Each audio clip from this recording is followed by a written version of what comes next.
أعوذ بالله من الشيطان الرجيم. بسم الله الرحمن الرحيم. قل يا أيها الكافرون لا أعبد ما تعبدون ولا أنتم عابدون ما أعبد ولا أنا عابد ما عبدتم ولا أنتم عابدون ما أعبد لكم دينكم ولي دين. صدق الله العظيم.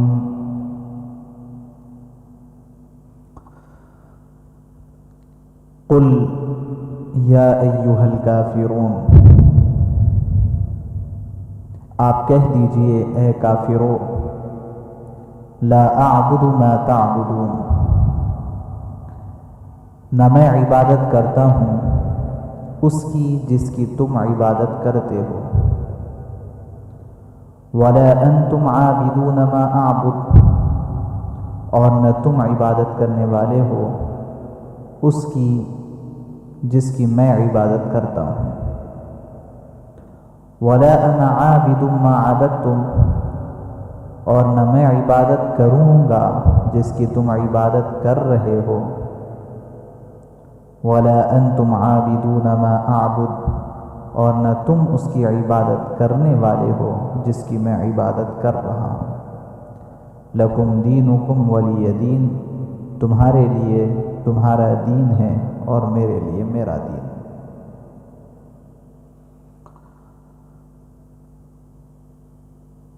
یہ سورۃ الکافرون مکی صورتوں میں سے ہے، اور آپ اس کا انداز دیکھ رہے ہیں کہ صراحتاً اللہ تبارک و تعالی نے کہا ہے اے کافر. یہ کوئی داعیانہ انداز نہیں ہے، بلکہ اگر غور کیا جائے تو یہ ایک بہت سختی والا انداز ہے. داعیانہ انداز مشفقانہ ہوتا ہے اور یہ بہت سختی والا ہے. جہاں کہیں قرآن پاک میں اللہ نے ایمان والوں سے خطاب کیا ہے وہاں پر یا ایھا الذین آمنوا فرمایا ہے، اور جہاں کہیں اللہ نے قرآن میں غیر مسلموں سے خطاب کیا ہے وہاں پر یا ایھا الناس فرمایا ہے. لیکن یہ ایک واحد مقام ہے جہاں پر اللہ نے کافروں سے خطاب کیا اور بہت سختی کے ساتھ کہہ دیا کہ اے کافروں. ہم سب کو معلوم ہے کہ جو شخص صراحتاً کافر ہے اس کو بھی اے کافر کہہ کر کے پکارنا نہیں چاہیے. اس کے نام سے پکاریں یا کوئی اور لقب سے پکاریں، لیکن اے مشرک، اے کافر، اس طرح سے کسی کافر یا مشرک کو بھی خطاب کرنے کی اجازت نہیں. لیکن اس کے باوجود یہاں پر بہت سختی کے ساتھ اللہ تبارک و تعالی نے یا ایھا الکافرون کا لفظ استعمال فرمایا ہے. تو اس سے معلوم ہوتا ہے کہ کوئی بہت خاص صورتحال اور خاص پس منظر اس صورت کا ہے جس کی وجہ سے اتنی سختی اللہ تبارک و تعالی نے خطاب میں فرمائی ہے. اس کے انداز سے یہ معلوم ہوتا ہے کہ یہ مشفقانہ اور داعیانہ خطاب نہیں ہے، بلکہ یہ خطاب سپریشن والا ہے، علیحدگی والا.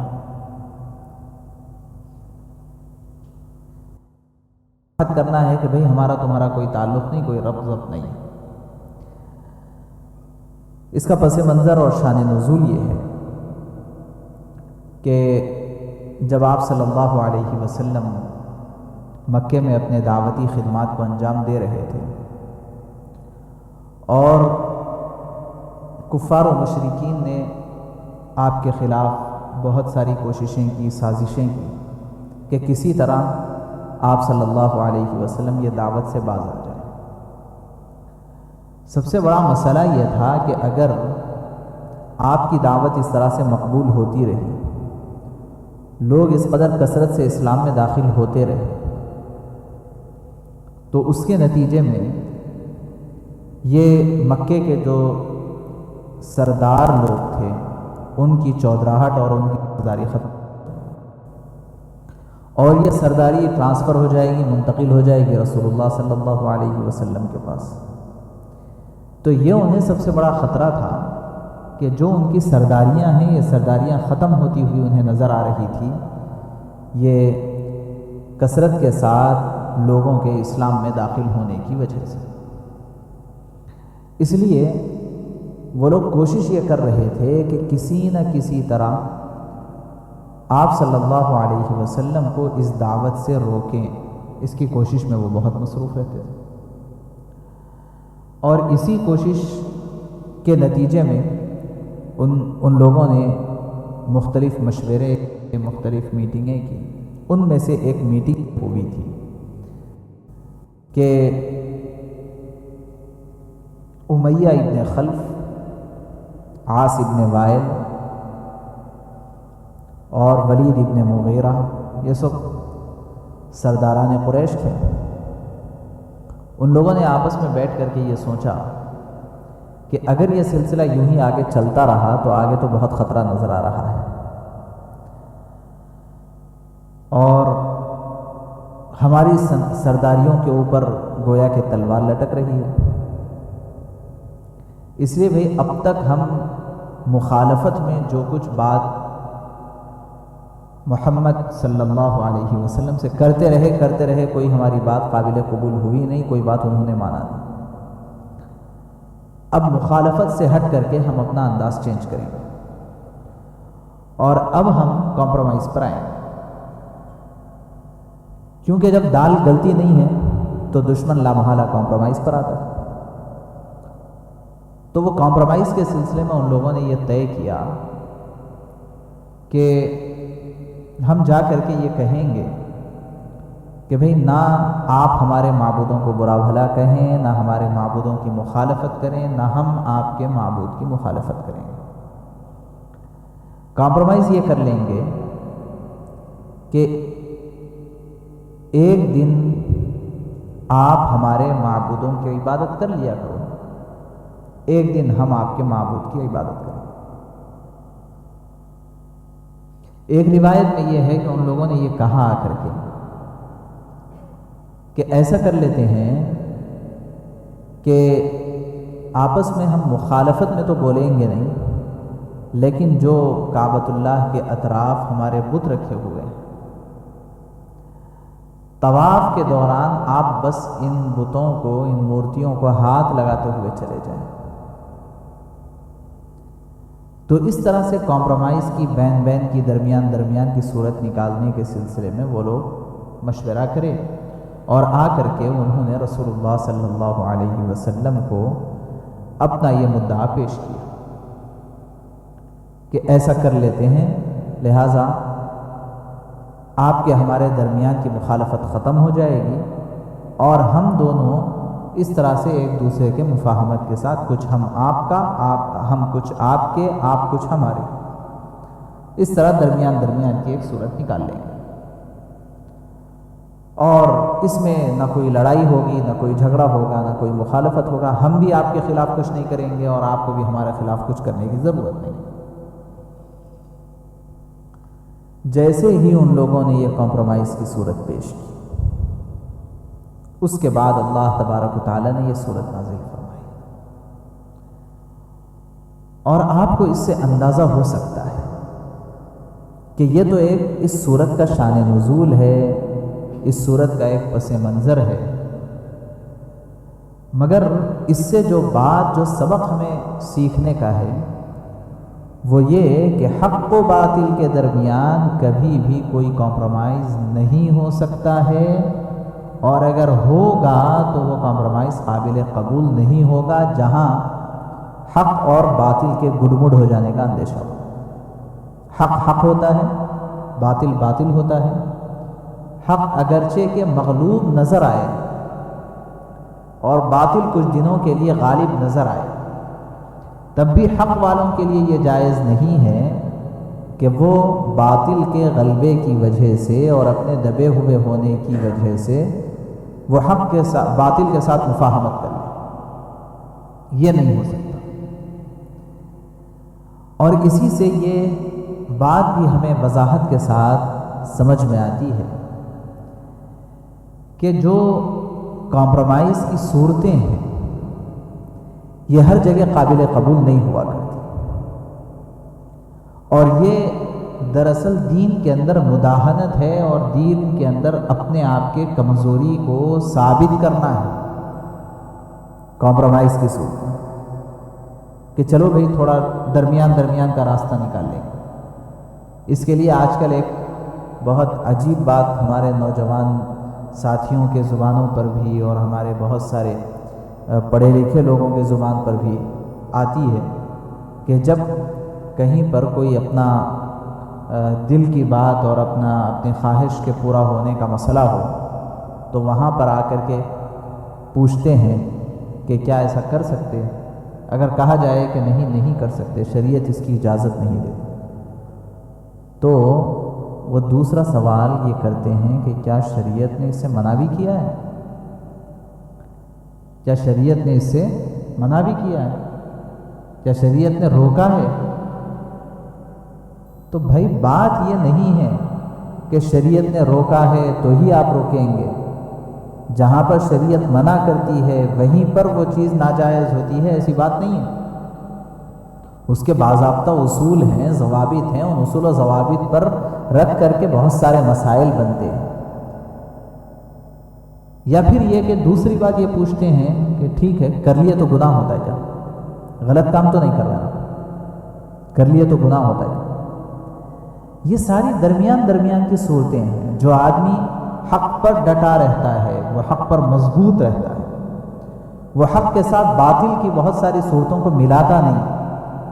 گزشتہ بھی میں نے یہ بات عرض کی تھی کہ اس وقت بھی کسی بھی چیز کے اندر پیورٹی کی اپنی اہمیت ہوتی ہے، اور اگر اس کے اندر ملاوٹیں ہوں تو اس کی اہمیت اور اس کی قیمت گر جاتی ہے، ختم ہو جاتی ہے۔ رسول اللہ صلی اللہ علیہ وسلم بھی یہ چاہتے ہیں کہ کسی بھی لحاظ سے دین کے اندر کوئی ملاوٹ نہ ہو، یہ بالکل کھرا رہے۔ جیسے میں نے دین امت کے حوالے کیا ہے قیامت تک دین ویسا ہی رہے، اور اگر دین کے اندر ایسا مختلف چیزیں ملتی چلی جائے گی تو یہ دین باقی نہیں رہے گا، کوئی اور کچمبر بن جائے گا۔ اب یہاں پر اللہ تبارک و تعالیٰ نے اسی مفاہمت کی صورت کے پیش کیے جانے کے وقت میں اتنا سخت خطاب کر کے فرمایا کہ اے نبی جی کہہ دیجئے اے کافرو لا اعبد ما تعبدون، نہ میں عبادت کرتا ہوں اس ذات کی جس کی تم عبادت کرتے ہو، جن معبودوں کی ابھی تم عبادت کر رہے ہو، نہ میں ابھی ان معبودوں کی عبادت کر سکتا ہوں، ولا انتم عابدون ما اعبد، اور نہ ہی تم عبادت کرنے والے ہو اس کی جس کی میں عبادت کرتا ہوں۔ یعنی میں اب جس کی عبادت کر رہا ہوں تم اس کی عبادت نہیں کر رہے ہو، اور تم جس کی عبادت کر رہے ہو میں اس کی عبادت نہیں کر رہا ہوں۔ تمہارا معاملہ الگ ہے، میرا معاملہ الگ ہے، تمہارے معبود الگ مانتے ہو اور میرا معبود الگ ہے۔ میرا معبود وہ ہے جس کے ساتھ کوئی شریک نہیں، میرا معبود وہ ہے جس کے ساتھ کوئی شریک نہیں، اور تمہارا معبود وہ ہے جس کے بہت سارے شرکا ہیں اور جس کے بہت سارے جو ہے ساجی ہیں۔ تو ایسا نہیں ہو سکتا کہ ایک وہ معبود ہے جس کا کوئی شریک نہیں، جو وحدہ لا شریک لہ ہے، اور ایک وہ معبود جس کے بہت سارے شرکا ہے، جس نے اپنے سارے اختیارات اور سارے انتظامات دوسروں کے حوالے کر دیے، اور اب اس کا تو کوئی کام باقی نہیں رہا۔ جو لوگ شرک و بت پرستی کے اندر مبتلا ہے، آپ جا کر کے ان سے ان کے معبودوں کے سلسلے میں معلوم کریں کہ بھئی آپ کے جو معبود ہے، آپ جس کو خدا مانتے ہیں، اس کا آپ کے پاس تصور کیا ہے؟ تو مشترکہ طور پر ایک جواب تو سب کے پاس ہے کہ اس نے اپنے سارے اختیارات فلاں کو فلاں کو فلاں کو فلاں کو دے دیے ہیں، تو اب ان کا کیا کام رہا سر؟ یہ کس کام کے رہ گئے؟ کسی کام کے نہیں۔ یہ نہیں ہو سکتا ہے کہ خدا کئی ایک ہو۔ ایک موٹی سی مثال، ایک کیا بے شمار مثالیں اس کے لیے پڑی ہوئی ہیں، پوری زمین و آسمان اور پوری کائنات اس کی مثال ہے توحید کی، کہ ایک جسم میں کبھی ہم نے سنا ہے کہ کسی کے جسم میں 2 دماغ ہیں، کبھی ہم نے سنا؟ اچھا تھوڑی دیر کے لیے تصور کیجئے، امیجن کیجئے کہ 2 دماغ ہے کسی کے جسم میں، کیا ہوگا؟ ایک دماغ کہے گا کہ بریانی کھانا ہے، اور دوسرا کہے گا نہیں دال کھانا کھانا ہے۔ کیا کریں گے؟ کھانے والا ایک ہے اور جو دماغ ہے وہ 2 ہے، تو دونوں دماغ الگ الگ طریقے کا حکم دیں گے۔ ایک دماغ کہے گا کہ ڈگری کرنے میں آپ کا کیریئر ہے، اور دوسرا کہے گا کہ نہیں انجینئرنگ کرنے میں۔ کیا کریں گے؟ اور ہر مسئلے کے اندر یہ اختلاف ہوتا چلا جائے۔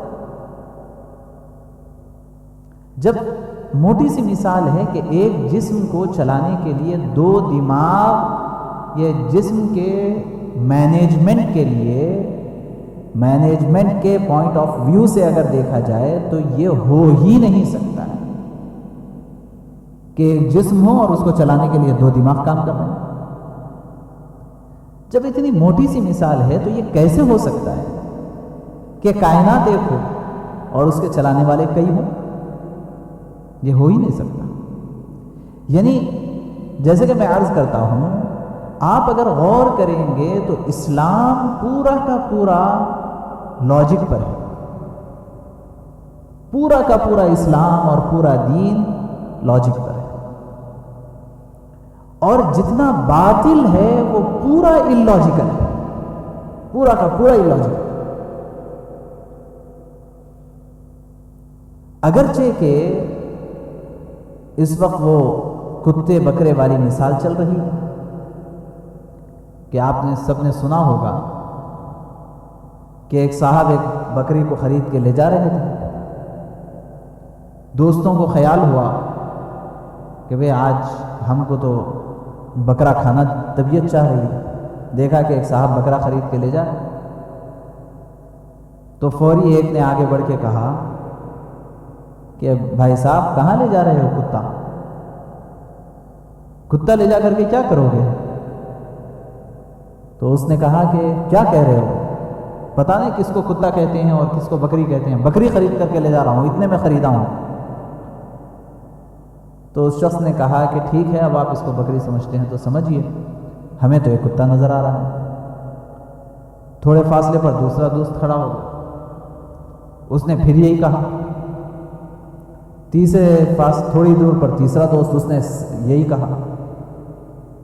تو اب یہ صاحب کو بھی جو ہے خیال ہو گیا اور شک و شبہ پیدا ہو گیا کہ بھائی سب اس کو کتا کہہ رہے ہیں تو کہیں کتا ہی تو نہیں ہے، لہٰذا انہوں نے بکری چھوڑ دی اور یہ وہ بکری کو لوٹ کے لے گئے اور جا کے انہوں نے مزے اڑائے۔ ہوا کیا؟ بکری تو بکری تھی، لیکن سب نے اس کو کتا کہا، تو اب جو اصل بکری والا ہے اس کو بھی اس بات پر شبہ ہو گیا کہ کہیں میں کتا ہی تو نہیں خرید لیا، اور ایسا ہو رہا ہے۔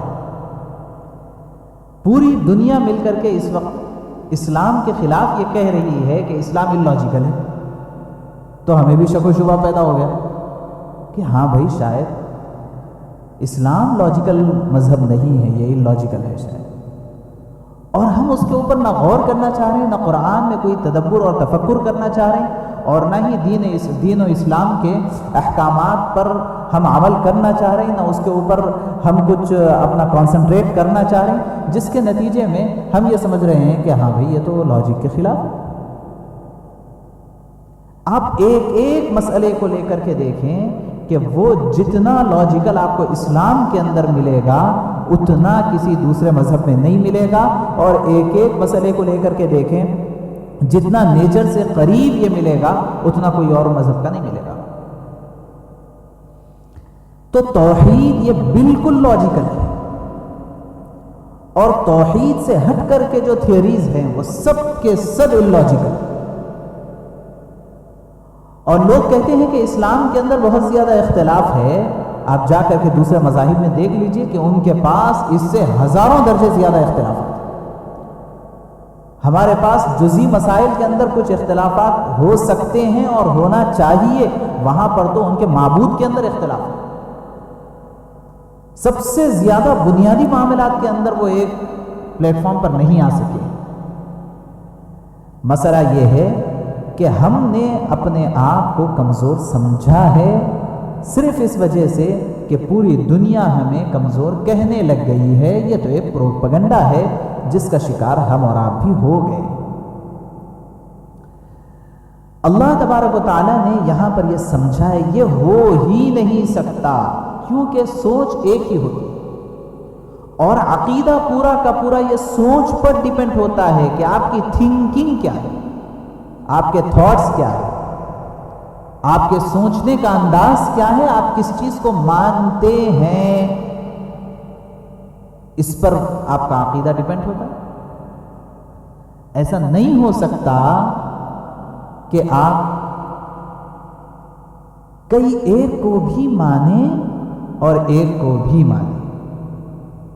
ایسا ہو نہیں سکتا کہ کوئی شخص کئی ایک کو بھی مانے اور ایک کو بھی مانے.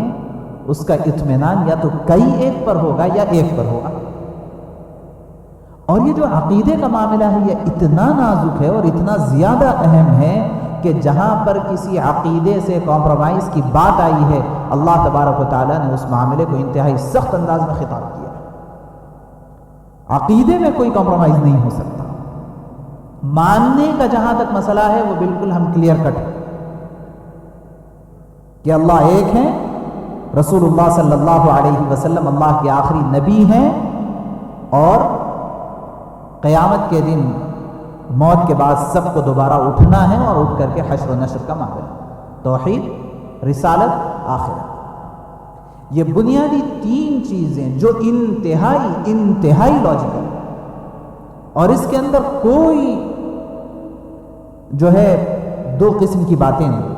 ہم اس معاملے میں بالکل کلیئر، اور اس معاملے میں کلیئر ہو کر کے ہم اس بات کو مانتے ہیں کہ اللہ بس ایک ہے، اس سے زیادہ نہیں ہو سکتا. اس لیے رسول اللہ صلی اللہ علیہ وسلم نے ایسے موقع پر کوئی داعیانہ کردار ادا نہیں کیا، بلکہ ایسے موقع پر جہاں پر کمپرومائز کی بات آئی وہاں سپریشن کا کردار آپ نے ادا کیا. نہیں بھائی قریب آ جاؤ، قریب ہو جاؤ، نہیں کچھ. بھائی جس معاملے میں ہم صاف رہنا ہے صاف رہیں گے، اور جس معاملے میں ہم سب کو لے کر کے چلنا ہے لے کر کے چلیں گے. یہ اس وقت کا مسلمانوں کے درمیان کی گویا کہ ایک کرائسس ہے.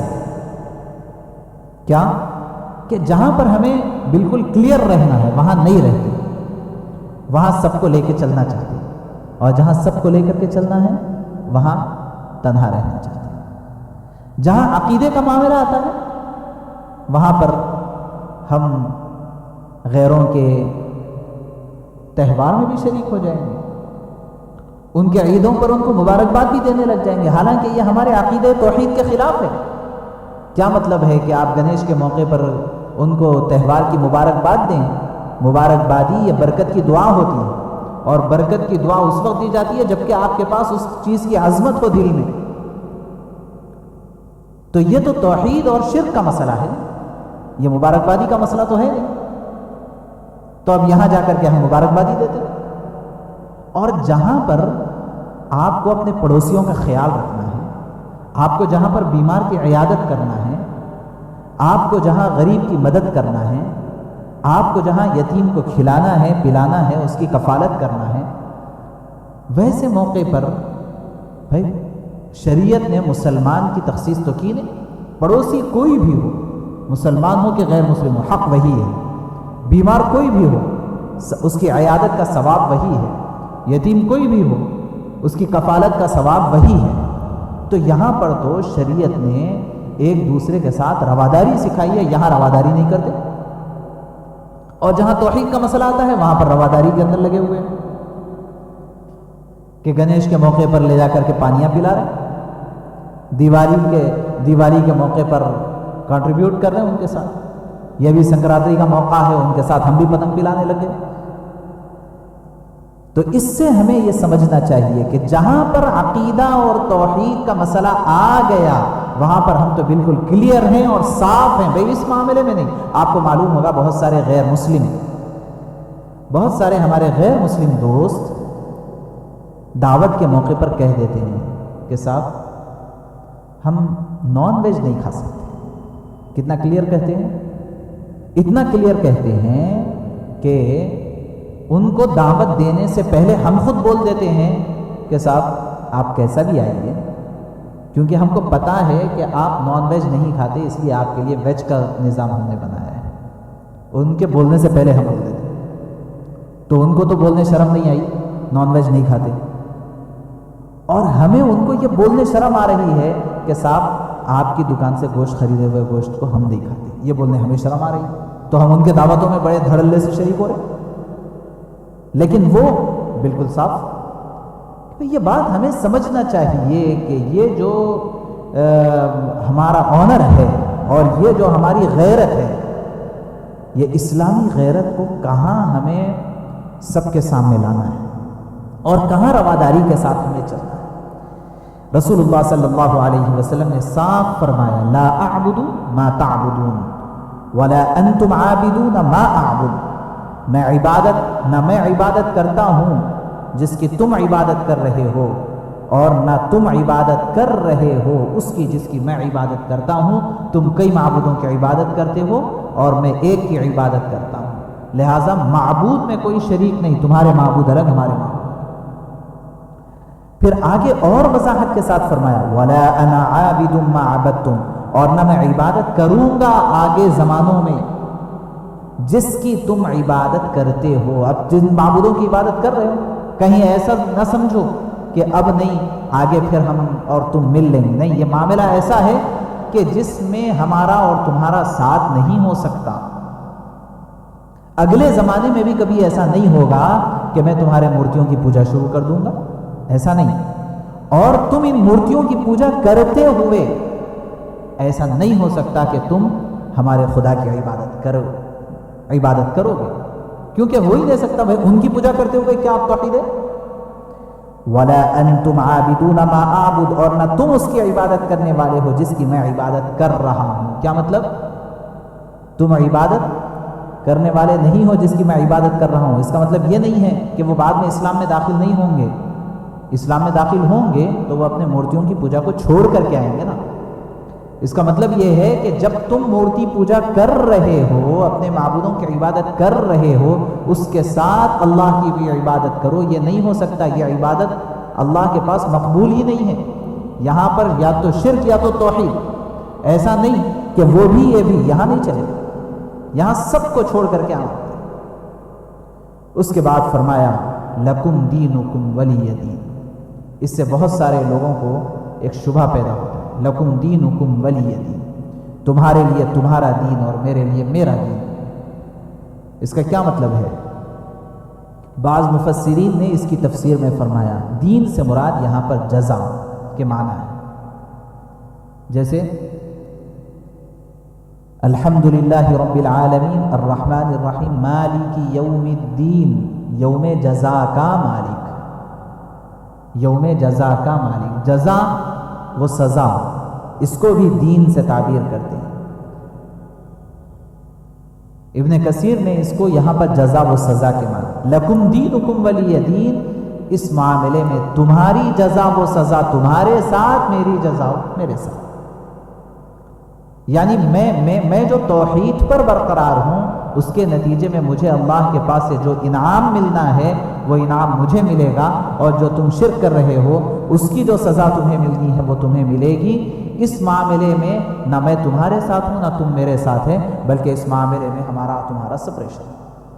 ہاں بھائی، جب آپ صلی اللہ علیہ وسلم کو پتہ چلا اس لڑکے کے سلسلے میں جو آپ کے پاس بہت پابندی سے آیا کرتا تھا اور وہ یہودی تھا، بیمار ہو گیا، تو آپ گئے عیادت کے لیے؟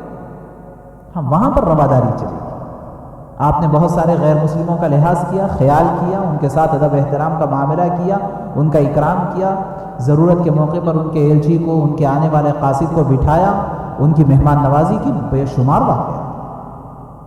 رواداری اخلاقی اعتبار سے اس حد تک جہاں تک ان کے دین کی عظمت کا اظہار نہیں ہوتا، رواداری غیر مسلم کے ساتھ اس حد تک جہاں تک ان کے دین کے معاملے میں چاپلوسی سمجھ میں نہیں آتی۔